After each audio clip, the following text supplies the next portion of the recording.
ഡോക്ടർമാർ സമരം തുടരുന്നതിനാൽ കോഴിക്കോട് മെഡിക്കൽ കോളേജിലും ശസ്ത്രക്രിയയ്ക്ക് എത്തുന്ന രോഗികൾ പ്രതിസന്ധിയിലായിരിക്കുകയാണ്. 3 ഓപ്പറേഷൻ തിയേറ്ററുകളിലായി ഒരു ദിവസം 50 ശസ്ത്രക്രിയകൾ നടന്നിരുന്ന കോഴിക്കോട് മെഡിക്കൽ കോളേജിൽ 10-ൽ താഴെ മാത്രമാണ് ഇപ്പോൾ നടക്കുന്നത്. ഒപിയിലെത്തുന്ന രോഗികളുടെ എണ്ണവും കുറഞ്ഞു. മെഡിക്കൽ കോളേജുകളിൽ ഡോക്ടർമാർ നടത്തുന്ന ആ സമരം കോഴിക്കോട് മെഡിക്കൽ കോളേജിലെത്തുന്ന രോഗികളെയും കാര്യമായി തന്നെ ബാധിച്ചിട്ടുണ്ട്. പ്രധാനമായിട്ടും ശസ്ത്രക്രിയാ വിഭാഗത്തിലാണ് ഗുരുതര പ്രതിസന്ധിയുള്ളത്.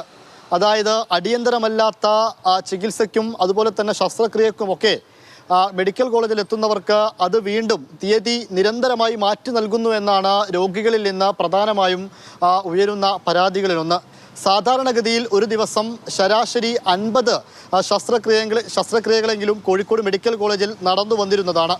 എന്നാൽ സമരം ആരംഭിച്ചതു മുതൽ അത് ഗുരുതര പ്രതിസന്ധിയിലേക്ക് പോയതിന് പിന്നാലെ തന്നെ ഇപ്പോൾ ശരാശരി ഒരു ദിവസം 10 ശസ്ത്രക്രിയകൾ മാത്രമേ നടക്കുന്നുള്ളൂ എന്നാണ് ഡോക്ടർമാർ തന്നെ ഇപ്പോൾ ഔദ്യോഗികമായി അറിയിക്കുന്ന ഒരു പ്രധാനപ്പെട്ട വിവരം.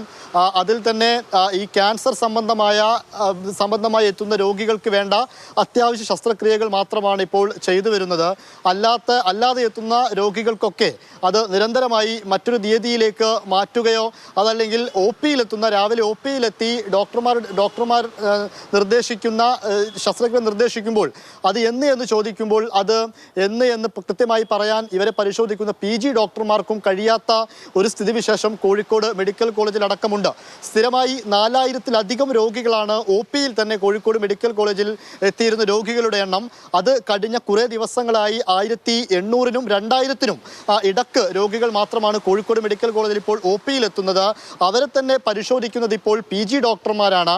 ഈ PG ഡോക്ടർമാർ പലപ്പോഴും ശസ്ത്രക്രിയക്ക് നിർദ്ദേശിക്കുമെങ്കിലും ഒരു കൃത്യമായ തീയതിയോ മറ്റോ കുറിച്ചു കൊടുക്കാൻ ഇവർക്കും സാധിക്കുന്നില്ല എന്നൊരു വലിയ പ്രതിസന്ധി ഇവർക്ക് മുൻപിലുണ്ട്.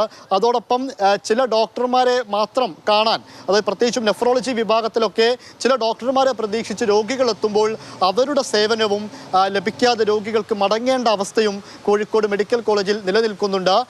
ഈ വിഷയത്തിൽ അടിയന്തര പ്രാധാന്യത്തോടെ പരിഹാരം കണ്ടില്ലെങ്കിൽ അത് ഗുരുതരമായി ബാധിക്കുന്നത് പാവപ്പെട്ട രോഗികളെ തന്നെയാണ്. ഇംതിയാസ് കരീം, മാതൃഭൂമി ന്യൂസ്, കോഴിക്കോട്.